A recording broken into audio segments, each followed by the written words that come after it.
Lu tahu nggak, di seluruh sejarah Tiongkok cuma ada satu nama yang bikin jenderal-jenderal terbaik gemetar. Dan rakyat langsung tahu kalau dia ikut perang, pasti ada yang tewas. Namanya Liu Bu.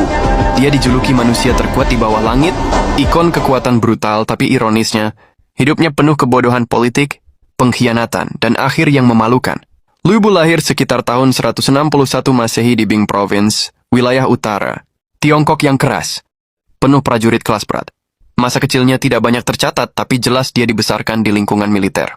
Dari muda dia sudah unggul dalam memanah, menunggang kuda, dan bertarung jarak. Dekat kemampuan fisik yang bikin pejabat daerah langsung melirik dia sebagai pasukan elit. Dia awalnya bekerja di bawah Ding Yuan, gubernur Bing. Di sini reputasinya sebagai monster perang mulai terbentuk. Liu Bu dikenal kuat, cepat, dan berani sampai tingkat gila. Dia tipe prajurit yang bisa masuk ke tengah pasukan musuh, sendiri dan balik dalam keadaan utuh. Senjata ikoniknya adalah Fang Tianhuaji, halberd besar, dan kudanya Red Hair, kuda tercepat pada masanya. Titik balik pertama hidupnya adalah saat Dong Zhuo, warlord paling ditakuti di ibu kota, tergila-gila melihat bakat Liu Bu. Dong Zhuo menyuap Liu Bu dengan emas, hadiah dan jabatan, lalu memprovokasi dia untuk mengkhianati ayah angkatnya, Ding Yuan. Liu Bu langsung mengkhianati Ding Yuan dan mengeksekusinya.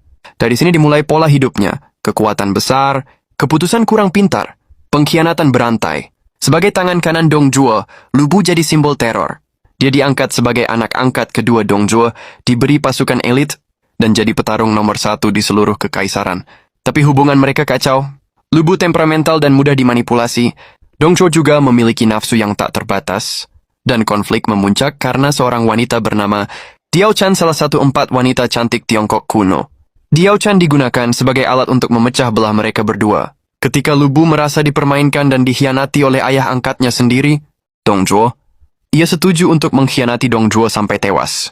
Dua ayah angkat, dua-duanya dia tewaskan sendiri.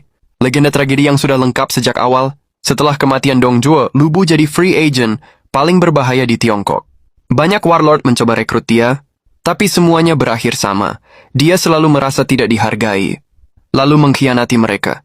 Dia pindah dari Yuanshu, lalu ke Yuanshao, lalu ke Zhangyang, lalu kabur ke wilayah timur saat konflik. Dimanapun dia pergi, dia jadi aset perang tapi racun politik. Dia kuat di medan perang, tapi sangat buruk membaca situasi. Puncak karier militernya terjadi ketika dia merebut wilayah Shu dari Liu Bei, salah satu tokoh besar era itu. Liu Bu mengalahkan pasukan Liu Bei dengan mudah. Bahkan ketika bertarung dengan Guan Yu dan Zhang Fei, dua jenderal legendaris, Liu Bu bisa melawan mereka berdua, sekaligus selama berjam-jam, sesuatu yang tidak pernah dilakukan orang lain. Tapi kecerdikannya nol. Dia terus membuat keputusan